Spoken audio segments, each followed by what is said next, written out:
alxamdulilah xaaraan way dhaqankaasi markaad cahdiga la soo galaysay sida hadalku u muuqdo waxaad kula soo gashay wadamo gaara inaad geyso laakiin wadamadaa kale aadan geynayninoo cid kale dad kale heshiis lagula galay wixii wadamadaa iyagu inay haystaan oo agenti ama wakiil u yihiin sidaan su-aasha saa haddii ay tahay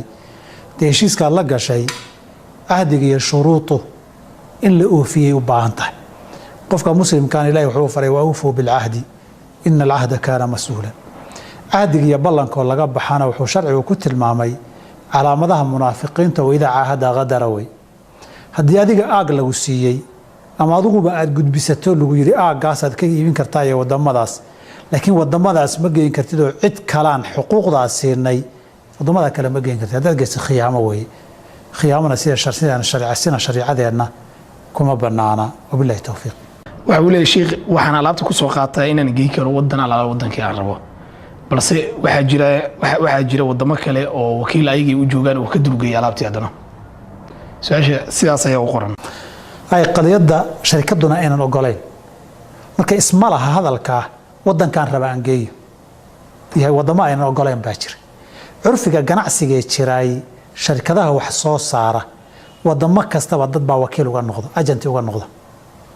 shirkadaha caanaha shirkadaha sonkorta saa way cultureka curfiga dhaqanka ganacsiga jira sidaa way shirkadaha wax soo saara wadamo kasta shuruud bay kula gelayaan bishii ama sanadkii ama